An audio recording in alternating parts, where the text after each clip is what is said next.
हमारी टेरल उस लेटर को देखती है और तब उस सेसियो को तब देखती है जो वहां से जा रहा था। तो तब उस लेटर को खोलती है और पढ़ने लगती है और उसमें लिखा था, ये मैं हूँ तुम्हारा डैड, ये बहुत ज्यादा अर्जेंट बात है और इसलिए मैं चाहता हूँ कि तुम वापस नॉर्थ आ जाओ, इसलिए मैं तुम्हें ये लेटर लिख रहा हूँ क्योंकि नॉर्थ में एक अटैक हुआ था। तो वो कहती है, क्या अटैक, लेकिन किस पर?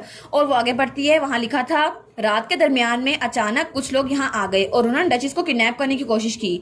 हालांकि वो इस बात में फेल हो गए, लेकिन डचिस उनको बहुत ज्यादा चोट आई है और इसीलिए मैं कैपिटल नहीं आ सकता। और वहां पर बहुत सारे लोग आ गए थे, वो कहते हैं इनको पकड़ो, लेकिन कुछ देर बाद ही उन असैसिन्स ने अपने आप को पॉइजन देकर खत्म कर लिया था, इसलिए हम लोग मजीद इन्वेस्टिगेशन नहीं कर सके थे। और आगे लिखा था, अगर तुम्हारे पास करने को कोई काम नहीं है तो नॉर्थ जल्दी वापस आ जाओ और अपनी माँ का ध्यान रखो। तो वो कहती है, क्या, आखिर ये कैसे? तो उसकी गार्ड कहती है, आखिर लेटर में क्या लिखा है? तो वो कहती है, ऐसा लगता है मेरी मॉम को किसी ने किडनैप करने की कोशिश की थी। और तब वो बहुत ज्यादा गुस्से में आ गई थी। वो कहती है, आखिर इतनी हिम्मत किसकी हो सकती है और किसी ने ये जानबूझ के किया है, लेकिन उनका मकसद क्या था ये सब कुछ करने का? तो तभी वो सेसियो को देखती है, वो कहती है, क्या सेसियो? और तब वहां पर डेब्री गायब हुआ था। वो कहता है, तुम अभी तक यहाँ पर क्यों हो, जल्दी वापस जाओ और जाके रेस्ट करो। तो सेसियो का गार्ड कहता है, जी जी हम जा रहे हैं मार्कस। और उसके बाद सेसियो वहां जा रहा था, लेकिन जब मुड़कर उसको देखता है तो हमारी हीरोइन उसको देखती है और सोचती है, सेसियो डेब्रिक, क्या सबके पीछे यही था जिसने ये सारा काम करवाया है? अगर ये हुआ तो मैं इसे छोड़ूंगी नहीं। लेकिन उसके थोड़ी देर बाद हंटिंग कॉन्टेस्ट खत्म हो गया था और आखिर में विनर वो हमारी हीरोइन निकली थी और वो पोडियम तक गई थी और उसने एम्परर की सारी बातें सुनी थी और आखिर में उसे एक तलवार मिली थी प्राइज के तौर पर। और फिर वो मैंटिकोर जिसे उसने पकड़ा था उसने उसे डेडिकेट किया था सेसियो को, जैसे कि उसने प्रॉमिस किया था। और वो एनिमल जिसको बहुत सारे लोग पकड़ने की कोशिश कर रहे थे और जो बहुत ज्यादा खतरनाक था, उसे सबके सामने जलाया गया था। हालांकि उसको अलग में करना चाहिए था। ऑफ कोर्स बहुत सारे लोग थे जिसने इस बात को पसंद किया, लेकिन कुछ लोग इस बात से जल भी रहे थे और उनमें जेमन सबसे आगे था। और तब हमें बग्गी दिखा जाती है जहाँ पर हमारा सेसियो बैठा हुआ था। तो तब उसके गार्ड्स बात करते हैं, ब्रूनल इस बार गायब हो गया है ना? तो दूसरा कहता है, हाँ इस बार ब्रूनल गायब हुआ है, लगता है हर बार कोई ना कोई गायब हो ही जाता है। तो हमारी हीरोइन वहां पर आती है, वो कहती है, क्या यंग लॉर्ड सेसियो कैरिज में है? मुझे उनसे कुछ बात करनी है। तो वो गार्ड्स कहते हैं, ओ यंग डचिस रिहान, लेकिन उस बारे में तो। तभी पीछे से जेमन का डैड आता है, वो कहता है, आखिर यहाँ पर हो क्या रहा है? तो हमारी हीरोइन कहती है, मार्कस डेब्रिक, मुझे लॉर्ड सेसियो से बात करनी है, तो क्या आप मुझे इजाजत देंगे मैं उनके साथ कैरिज में बैठकर उनसे बात कर सकूं? और वैसे भी जो कुछ हुआ मुझे लगता है वो बहुत ज्यादा परेशान होंगे। तो तब लॉर्ड डेब्रिक कहता है, हाँ बिल्कुल, लेकिन वो तो बहुत ज्यादा गुस्से में आया हुआ था और उसकी वजह से वो काम भी रहा था। वो सोचता है मैं इसको मना कैसे करूं। तो हमारी हीरोइन कहती है, थैंक यू। और तब वो गार्ड को पीछे करते हुए कहती है, मुझे जाने दो यहाँ से। और तब हमारा हीरो उसकी तरफ देखता है तो वो कहता है, क्या ये यहाँ पर क्या कर रही है? तो हमारी हीरोइन दरवाजा खोलकर अंदर आती है। वो कहती है, अब तुम बोल सकती हो क्योंकि मैंने डोर पे माना यूज किया है, इसकी वजह से कोई भी हमारी आवाज नहीं सुन सकता। तो वो स्माइल करते हुए कहता है, क्या तुमने अचानक मुझे विजिट करने का फैसला किया? लेकिन क्यों? क्या तुम मुझे इतनी जरा मिस कर रही थी? तो हमारी हीरोइन कोई जवाब नहीं देती और तभी वो अपनी तलवार निकालती है और उसकी गर्दन पे रख देती है। वो कहती है, हाँ मैं तुम्हें बहुत ज्यादा मिस कर रही थी, मुझे मेरे सवालों का जवाब चाहिए। तो फिर वो कहती है, अगर तुम ऐसे खेलते रहे तो फिर तुम कभी भी जिंदा बाहर वापस नहीं जा सकते। और तब उसे लेटर दिखाते हुए कहती है, तुमने कहा था कि ये लेटर नॉर्थ से आएगा और ऐसा ही हुआ है, लेकिन तुम्हें कैसे पता था? वो कहता है, सिंपल है, मैंने फ्यूचर देखा था और कैसे। तो वो कहती है, अच्छा तो तुम मुझे बताओ इस सब के पीछे कौन है? तो हमारा सेसियो कहता है, काउंट ऑफ टेनिटर। वो कहती है, क्या? वो कहता है, हेली एंडरसन, इस सब के पीछे हेली एंडरसन है। तो वो कहती है, जैसा मैंने एक्सपेक्ट किया था, तुमने उसका नाम अचानक बता दिया, ये सरप्राइजिंग है ना? लेकिन तुम्हें कैसे पता? तो तभी उसके गार्ड्स बग्गी में झागने की कोशिश करते हैं। तो दूसरा कहता है, ओए तुम क्या कर रहे हो? तो वो कहता है, मैं तो बस देख रहा था कि रूमर्स जैसी हैं वो सच ना हो। लेकिन तभी उनके पीछे कोई साया आता है। वो कहता है, ओए, और वहां पे हमारी टेरर की गार्ड खड़ी थी। वो कहती है, तुम लोग यहाँ पे खड़े क्या कर रहे हो, चले जाओ यहाँ से। वो कहते हैं, हमें माफ कर दे, और भाग जाते हैं वहां से। तो सेसियो कहता है, वो एक ऐसा इंसान है जो एम्पायर लेने के लिए कुछ भी कर सकता है और इसलिए मुझे लगता है उसने ये काम करवाया है। तो हमारी टेरर कहती है, तो तुम मुझे कह रहे हो कि सच में उसने ये काम करवाया है और तुम्हें ये सब कुछ ऐसे ही पता? तो सेसियो कहता है, हाँ मैं जानता हूँ तुम्हें मुझ पर यकीन नहीं है, तो क्या हम इसके लिए एक डील ना करें? तो वो कहती है, एक डील? तो इसका मतलब है तुम्हारे पास एक एविडेंस है जिसकी वजह से तुम्हें वो पता चल सकता है। वो कहता है, नहीं मेरे पास कोई एविडेंस नहीं है, लेकिन अगर तुम मुझ पर ट्रस्ट करती हो तो मुझे वापस भी कुछ नहीं चाहिए, क्योंकि जो मैं चाहता हूँ वो है डेब्रिक फैमिली। तो हमारी बहन कहती है, क्या डेब्रिक फैमिली? थ्रोन नहीं चाहिए तुम्हें? वो कहता है, नहीं नहीं अभी तक उसका वक्त नहीं आया। तो हमारी बहन सोचती है, मार्कस की स्कीम तो बहुत ज्यादा ऑब्वियस है और इसको जिंदा रहना है, तो शायद ये अपनी मैनिपुलेटिव डिक्टेशन एक लिमिट तक यूज कर सकता है। तो सेसियो के लिए जिंदा रहना बहुत ज्यादा इंपॉर्टेंट है। तो सेसियो कहता है, तो तुम्हारी प्रीवियस ऑफर के हिसाब से क्या मैं इस बात पे राजी हो सकता हूँ कि चलो हम लोग एंगेजमेंट कर लेते हैं। टैरल और अपना हाथ उसकी तरफ बढ़ाता है, लेकिन टैरल ना वो उसका हाथ पकड़ती है और ना ही कोई जवाब देती है। तो वो कहता है मैं प्रॉमिस करता हूँ जैसे मैं मार्कस बन जाऊंगा मैं एंगेजमेंट को तोड़ दूंगा। तो वो कहती है ये प्राइस तो कुछ ज्यादा एक्सपेंसिव नहीं है, वैसे भी इससे मुझे क्या फायदा होगा जबकि तुम्हारे पास सिर्फ थोड़ी सी इन्फॉर्मेशन है। वो कहता है मेरी इन्फॉर्मेशन वो थोड़ी सी नहीं है, वो बहुत ज्यादा रिलायबल है और ये बात तुम भी जानती हो। हमारी टैरल कहती है ठीक है तो फिर और कोई तरीका नहीं है। तो तब वो बगी का दरवाजा खोलती है और कहती है ग्रीनल क्या तुम्हारे पास मैजिक कॉन्ट्रैक्ट है? तो ग्रीनल कहती है जी मेरे पास है। तो वो कहती है ठीक है और जल्दी करो, उनसे कहो कैरी स्टार्ट करे। वो कहती है ठीक है और उसको मैजिक कॉन्ट्रैक्ट पकड़ा देती है। तो हमारी हीरोइन उसको लेकर अंदर आ गई थी। तो सैसियो कहता है तुम्हारे पास तो ये हर वक्त रहता है, क्या मैं इसका कुछ और मतलब समझूं? तो हमारी हीरोइन कहती है यंग लॉर्ड अब अपनी बात से पीछे मुड़ने का टाइम खत्म हो गया है, अब आपको ये करना ही होगा। और तब उसकी तरफ घूर के देखती है। तो सैसियो कहता है तुम्हें किसने कहा कि मैं अपनी बात से वापस मुड़ने वाला हूँ? मैं तो बस थोड़ा सा हैरान हो गया था। वो कहती है ठीक है तो यहाँ पर साइन करना होगा और इसके बाद चाहे जो भी हो इसका नुकसान या फायदा हम दोनों को होगा।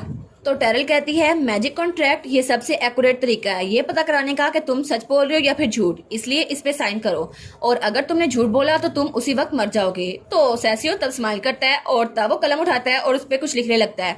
वहां लिखा था सैसियो रेवन अनुबिस, वो कभी भी टैरल रेहान को हार्म करने की कोशिश नहीं करेगा। तो हमारी कहती है अनुबिस? वो कहता है हाँ ये मेरे फादर का सरनेम है।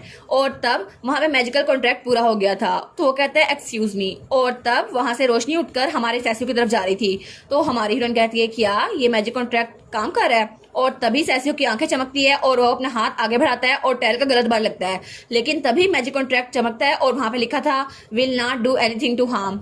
और तब सारी की सारी तकलीफ हमारे सैसियो को हो रही थी। वो सोचता है मैं तो माना शेकिंग को फील कर सकता हूँ लेकिन मैं अभी भी श्योर नहीं हूँ। तो हमारी कहती है तो तुम अपनी इंपेरेटिव कंपाउंड को यूज नहीं कर सकते कॉन्ट्रैक्ट को पीछे करने के लिए?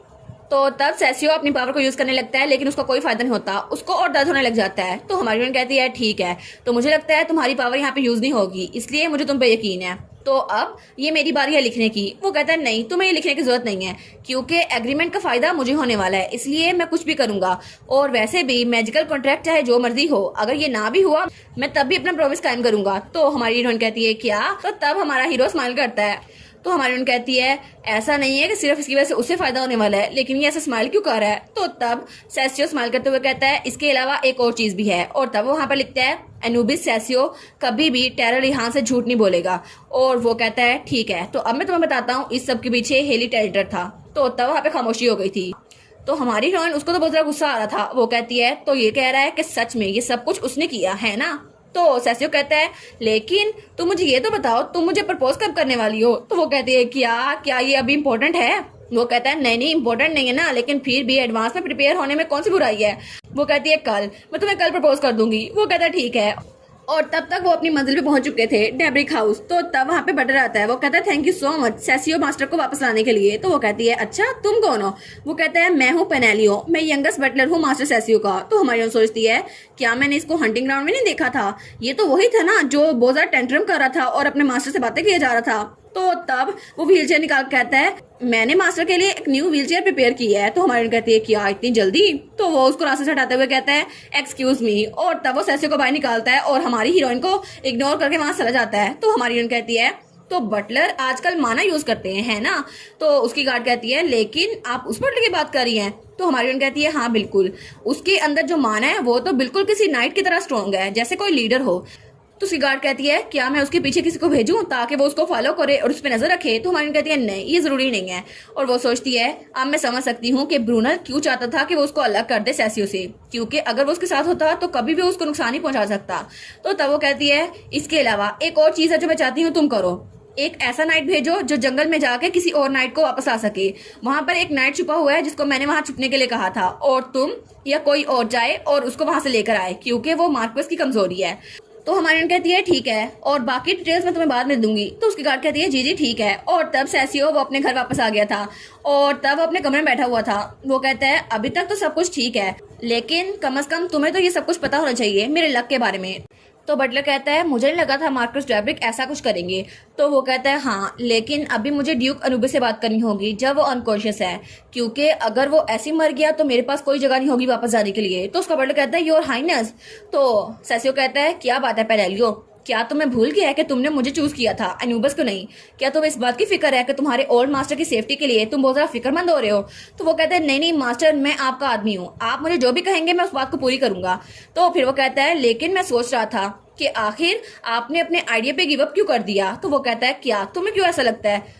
तो उसका बटलर कहता है क्योंकि फॉर्मर किंग वो तो मारे गए और एम्प्रेस भी, इसलिए आप जो चाहते हैं असल में वो तो एक एम्पायर है भी नहीं। तो हमारा सेसियो कहता है जैसे मैंने कहा था मैंने गिव अप कर दिया, क्या तुम मेरी बात सुनोगे? और वैसे भी जो पावर मैंने इतने सालों से इस्तेमाल करने के लिए रखी हुई है वो वेस्ट जाएगी, इसलिए चाहे जो कुछ भी हो मैं तुम्हें जो कमांड दूंगा तुम उसे पूरे करोगे, ठीक है? तो वो कहता है जी जी आप जो कहेंगे मैं पूरा करूंगा। तो वो कहता है ठीक है, तो क्या तुम तैयार हो यहाँ पे खून खराबा करने के लिए?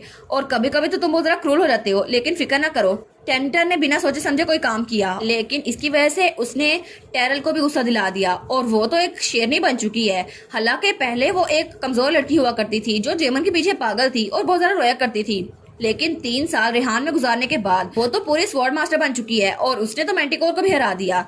तो उसका बटलर कहता है तो क्या आप टेरर रेहान के साथ फोर्सेस ज्वाइन करना चाहते हैं? वो कहता है हाँ बिल्कुल मैं ऐसे ही करना चाहता हूँ, और उसने डिसाइड किया वो मेरी हेल्प करेगी ताकि मैं मार्कोस फैमिली का हेड बन सकूं। तो उसका बटलर कहता है तो इसका मतलब है कि आप? वो कहता है हाँ बिल्कुल, मैं इस बात पे राजी हो गया हूँ कि मैं उसके साथ एंगेजमेंट करूंगा, क्योंकि सिर्फ टेरल ही है जो मेरे लिए ये सब कुछ कर सकती है और सिर्फ उसकी वजह से ही मैं यहाँ का मार्कोस बन सकता हूँ।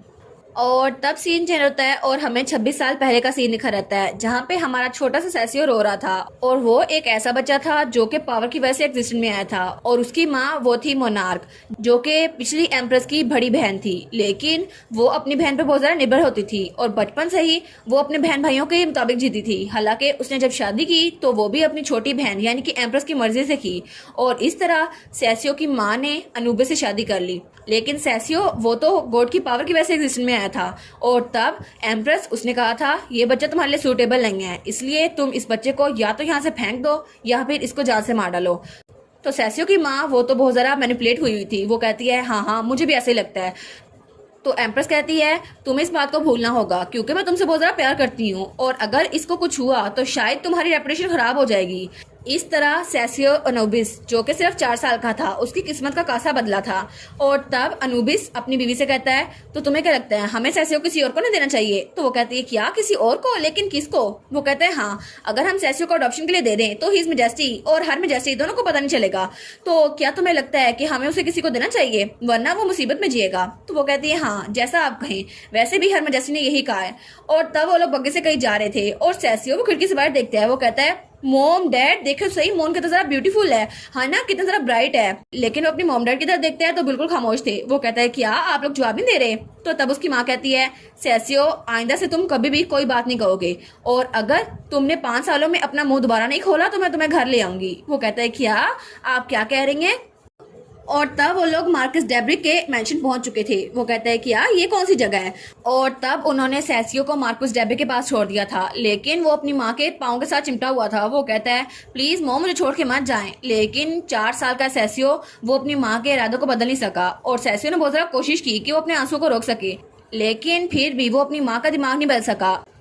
तो तब मार्कस कहता है अगर आप इस बात पे एग्री करते हैं तो मुझे भी एक रिक्वेस्ट करनी है। तो अनुबिस कहता है अच्छा कौन सी रिक्वेस्ट? वो कहता है मैं उसके पाँव के टेंडन्स काट दूंगा, इसकी वजह से वो कभी भी चल नहीं सकेगा, ठीक है? तो उसकी माँ ये सब कुछ सुन के भी खामोश थी, और मोनार्क उसकी माँ उसने तो सेसियो को रहम की निगाह से भी नहीं देखा, लेकिन सेसियो वो बहुत ज्यादा रो रहा था। हालांकि वो अपनी माँ से बहुत ज्यादा प्यार करता था, लेकिन उसकी माँ जिससे कभी बहुत ज्यादा प्यार किया करती थी ऐसा लगता था वो बिल्कुल बदल गई है, क्योंकि वो हर रोज पहले जाया करती थी, और एक छोटे से बच्चे को भी पता था कि उसकी माँ बिल्कुल बदल गई है। तो तब मार्कस डेब्रिक उसके पास आता है, वो कहता है मेरे साथ आओ, और तब वो सेसियो को धकेल के वहां से ले जा रहा था, और तब सेसियो बहुत ज्यादा छोटा था और वो रोई जा रहा था, और वो तो कुछ बोल ही नहीं पा रहा था क्योंकि उसकी माँ ने उसे मना किया था बोलने से, इसलिए सबको लगा था कि वो कभी बोल ही नहीं पाया और वो तो पैदाइशी गूंगा है, लेकिन असल में ऐसा कुछ भी नहीं था। और इस तरह छोटे से 4 साल के सेसियो को उसके पेरेंट्स ने छोड़ दिया मार्कस डेब्रिक के साथ, और ये सब कुछ सिर्फ हुआ था एम्प्रेस की वजह से, कटेरिया की वजह से। और तभी सेसियो की आंख खुलती है और वो बहुत ज्यादा पसीने में घबराया हुआ था, और तब उठ के बैठता है। वो कहता है क्या ये ख्वाब था? शायद ये बचपन का वही ख्वाब था जो मेरे साथ हो चुका है। तब उसके बेड के साथ टेबल पे रुमाल पड़ा था और वो उस रुमाल को उठाकर अपना पसीना साफ करने लगता है। वो सोचता है मैंने डिसाइड किया था कि मैं अपना रिवेंज लूंगा एम्प्रेस से, लेकिन तभी उस रुमाल को देखता है और वो सोचता है ये रुमाल ये तो मुझे टेरल ने दिया था, है ना? और तब वो सोचता है फिर मेरी जिंदगी में एक लड़की आई जिसकी वजह से मुझे पता चला कि मैं कुछ और कर सकता हूँ। तो तब वो कहता है हाँ बिल्कुल, क्योंकि ये सब कुछ तभी स्टार्ट हुआ था। डेब्रिक ने मेरे पाँव के टेंडन्स काट दिए थे और मेरी लाइफ तब शुरू हुई और मुझे सब लोग बहुत ज्यादा जलील किया करते थे और मेरी लाइफ पूरी बर्बाद हो गई थी। और तब मार्कस ने दूसरी शादी की और तब जीवन पैदा हुआ। लेकिन क्या ये मेरी गलती थी कि मेरे पेरेंट्स ने मुझे वर्णन किया? नहीं, ये एम्प्रेस की गलती थी। अगर मुझे मौका मिला तो मैं उसका थ्रोन ले लूंगा और फिर उसके कारण मैं वही विस्पर करूंगा, तुम्हारी बहन, उसने मुझे पैदा किया और फिर उसने मुझे कहा कि मैं एम्पर बनूं। लेकिन तभी उसका स्पाई उसके पास आकर कहता है हर मैजेस्टी कैटरिया उसको जान से मार दिया गया है। वो कहता है क्या उसको मार दिया गया है? लेकिन वो बहुत ज्यादा परेशान हो गया था। वो सोचता है मेरी जिंदगी का सिर्फ इकलौता मकसद ये था कि मैं एम्प्रेस को जान से मार डालूं और उसका तख्त छीन लूं। लेकिन अब मैं क्या करूं? अब मैं किसके लिए जीऊं? लेकिन तभी उसके पास टेरल आई थी जो उसे कह रही थी कि मुझे तुम्हें अपने रिवेंज के लिए यूज करना है। और वो सोचता है मेरा प्लान तो खराब हो गया, लेकिन जब उसने कहा उसे रिवेंज लेना है तो मैं इसके लिए बहुत ज्यादा एक्साइटेड हो गया। और चाहे कुछ भी हो जाए, चाहे मेरा रिवेंज फेल हो गया, लेकिन मैं हमेशा टेरल की साइड पे खड़ा रहूंगा ताकि उसका रिवेंज वो पूरा हो जाए।